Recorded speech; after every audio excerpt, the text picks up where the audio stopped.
গভীর রাত পেরিয়ে প্রথম প্রহর, নীরবতার বুক ছিঁড়ে ধ্বনিত হয় শহীদদের প্রতি শ্রদ্ধার অঙ্গীকার। তখন ফুলে ফুলে ভরে ওঠে কক্সবাজারের কেন্দ্রীয় শহীদ মিনার। চোখে পড়ে বিভিন্ন শ্রেণী পেশার মানুষ, শিক্ষার্থী, শিক্ষক, ব্যবসায়ী, চাকরিজীবী, সাংস্কৃতিক কর্মী থেকে শুরু করে সাধারণ পথচারীও।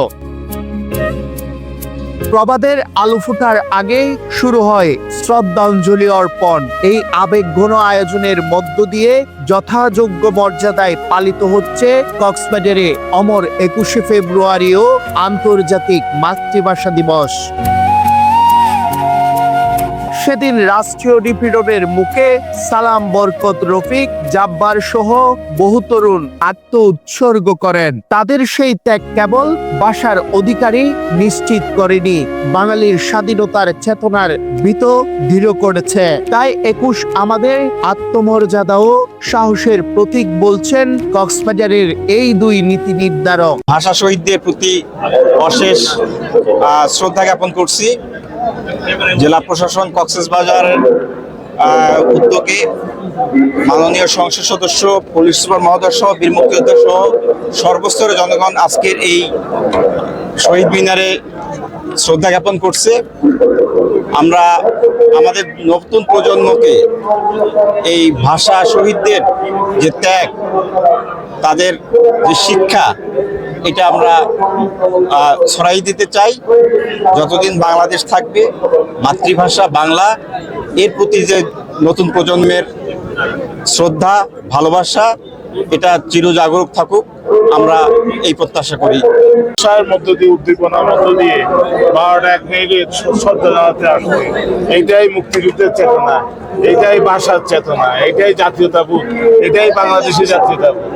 তো আমি ধন্যবাদ জানাই সবাইকে, জেলা প্রশাসন এবং জনগণকে, প্রকৃতপক্ষে ভাষা শহীদদের শ্রদ্ধা জানানোর জন্য সবাই দলমত নির্বিশেষে সবাইকে। প্রভাত ফেরিতে উচ্চারিত হয় অমর গান, আমার ভাইয়ের রক্তে রাঙানো 21শে ফেব্রুয়ারি, যা নতুন প্রজন্মকে স্মরণ করিয়ে দেয় ইতিহাসের গৌরবময় অধ্যায়। ভাষাগত বৈচিত্র্য রক্ষা ও মাতৃভাষার মর্যাদা প্রতিষ্ঠার আহ্বান আজ বৈশ্বিক অঙ্গনে সমানভাবে প্রতিধ্বনিত হয়।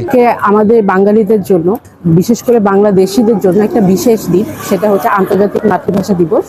এই 1952 সালে এই দিনের মানে অনেকে প্রাণ হারিয়েছে শুধু আমাদের এই বাংলা ভাষার জন্য।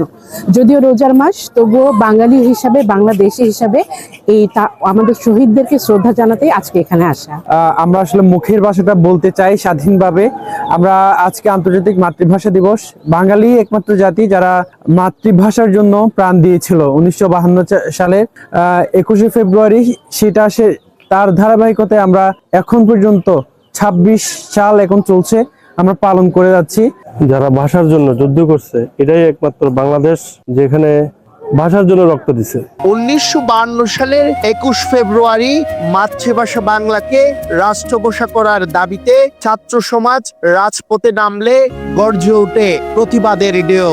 1999 সালে 21শে ফেব্রুয়ারিকে আন্তর্জাতিক মাতৃভাষা দিবস হিসাবে স্বীকৃতি দিলে 21-এর চেতনা বিশ্বব্যাপী ছড়িয়ে পড়ে। প্রথম প্রহর থেকে প্রভাত, এই সময় জুড়ে যে শ্রদ্ধার 21 আমাদের শেখায়, ভাষা মানেই আত্মপরিচয়, ভাষা মানেই স্বাধীনতার প্রথম সোপান। শহীদদের রক্তে লেখা সেই ইতিহাস চিরকাল অম্লান হয়ে থাকবে জাতির হৃদয়ে। ইয়াসিন আরাফাত, মোহনা টিভি, কক্সবাজার।